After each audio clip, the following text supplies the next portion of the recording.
இந்த இடம் மூலக்கடையிலிருந்து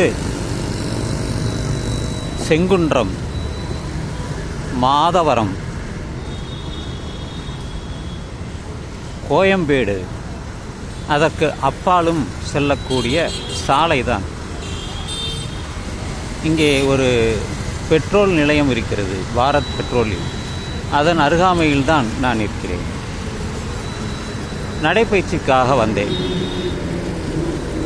எப்பொழுதாவது மூலக்கடை வருவது உண்டு. இந்த மூலக்கடையிலிருந்து நமக்கு பல இடங்கள் செல்லலாம். பெரம்பூர் செல்லலாம், வியாசார்பாடி செல்லலாம், பேசன் பிரிட்ஜ் செல்லலாம், சென்ட்ரல் ரயில் நிலையம் செல்லலாம், கடற்கரைக்கு செல்லலாம், ராயபுரம் செல்லலாம், இன்னும் பல இடங்களுக்கு மயிலாப்பூர், திருவல்லிக்கேணி, அடையார், அப்படி ஈசிஆர் ரோடு வரை நம்மால் செல்ல முடியும். மிகப்பெரிய சாலை. தற்பொழுதெல்லாம் 4 வழி சாலையாக மாற்றிவிட்டார்கள் போக்குவரத்திற்காக. இடதுபுறம் சென்றால் விஜயவாடா செல்லலாம். சுமார் ஒரு 500 கிலோமீட்டர் சென்றால் போய் விடலாம் விஜயவாடா. அதுதான் நார்த் ட்ரங்க் ரோடு என்பார்கள். GNT, grand north trunk road. அங்கே தான் நான் நிற்கிறேன். இதெல்லாம் நம்முடைய வரலாறு. இப்படியே நான் இப்பொழுது மூலக்கடை நோக்கி நகர்ந்து செல்கிறேன்.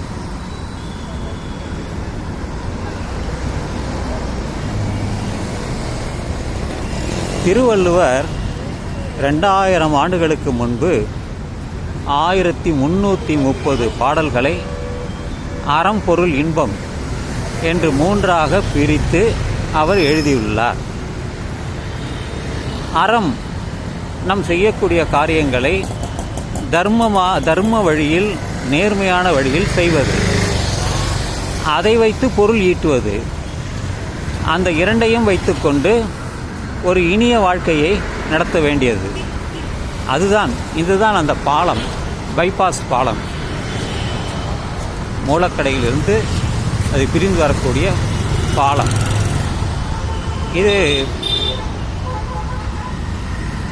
இந்த வழியாகத்தான் பேருந்துகள் செல்லும்.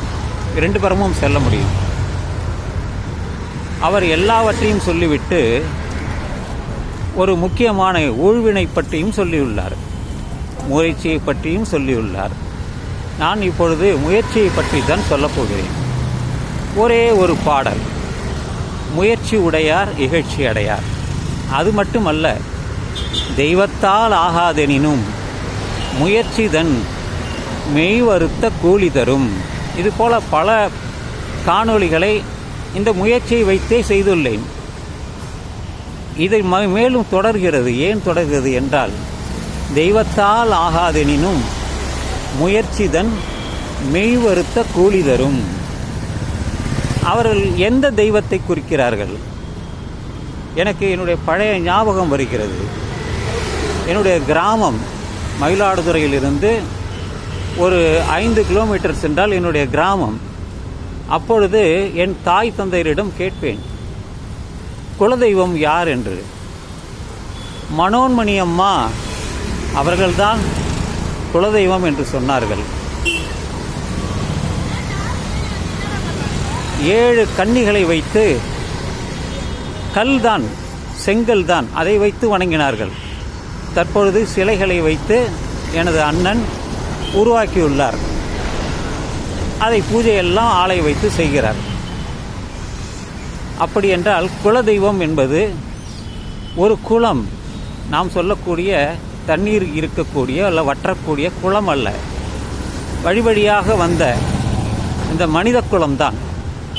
அதில் ஒவ்வொருத்தருக்கும் ஒரு பங்கு உண்டு.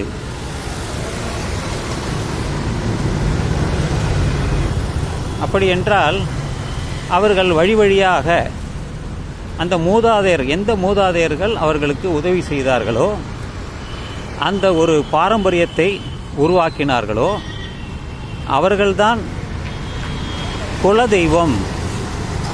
அதெல்லாம் மனிதர்கள்தான். வேறு யாரும் அல்ல, மக்கள் நம்புகிற மதங்களின் தலைவர்கள் அல்ல, எல்லாம் மனிதர்கள் தான், மனித குலம்தான். இந்த மனித குலத்தில் முக்கியமாக இருந்தவர்கள் தான் அந்த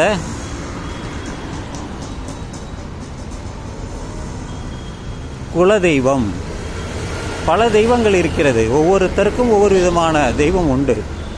அவர்கள் எல்லாம் மனிதர்கள் தான், முன்னோர்கள் தான், அவர்கள் வழியாக வந்தவர்கள் தான். எப்படி என்னுடைய பெற்றோர்கள் இந்த மனோன்மணி அம்மாவை சொன்னார்களோ குலதெய்வம் என்று, அதுபோல் ஒவ்வொரு குடும்பத்திற்கும் ஒரு தெய்வம் உண்டு. அது அவர்களெல்லாம் முன்னோர்களின், அவர்கள் வழியாக வந்தவர்கள் தான். அதை தான் நாம் நினைவில் எடுத்துக்கொள்ள வேண்டும். அதனால்தான் திருவள்ளுவர் இந்த தெய்வம் என்று குறிப்பிடாமல் பொதுவாக தெய்வம் என்று சொல்லிவிட்டார். தெய்வத்தால் ஆகாதெனினும் முயற்சிதன் மெய்வருத்த கூலி தரும். நீ வெறும் தெய்வத்தை நம்பி எந்த விதமான பலனும் இல்லை. நீ முயற்சி செய், உன்னுடைய காரியம் வெற்றியாகும். தெய்வத்தை நம்பு, ஆனால் முயற்சி செய். அவரே உன்னுடைய தெய்வமே உனக்கு கண்முன்னே தோன்றி நீ நினைத்த காரியத்தை எல்லாம் செய்வார் என்று நம்பாதே.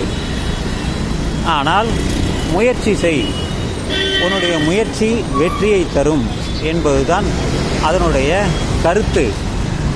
எனவே நீங்கள் முயற்சி செய்யுங்கள். முதலில் மனிதன் முயற்சி செய்தான், விஞ்ஞானம் வந்தது, வளர்ந்தது. இன்று இன்னும் வளர்ந்து கொண்டே இருக்கிறது. இது நிற்காது, அது தொடரும். தொடர்கதை போன்றது தான் விஞ்ஞானம், அறிவியல் என்பது. எனவே நண்பர்களே, இந்த காணொளியை பற்றி உங்களிடமிருந்து உங்கள் கருத்துக்களை நான் எதிர்பார்க்கிறேன் என்று சொல்லி இந்த பதிவை நான் நிறைவு செய்கிறேன்.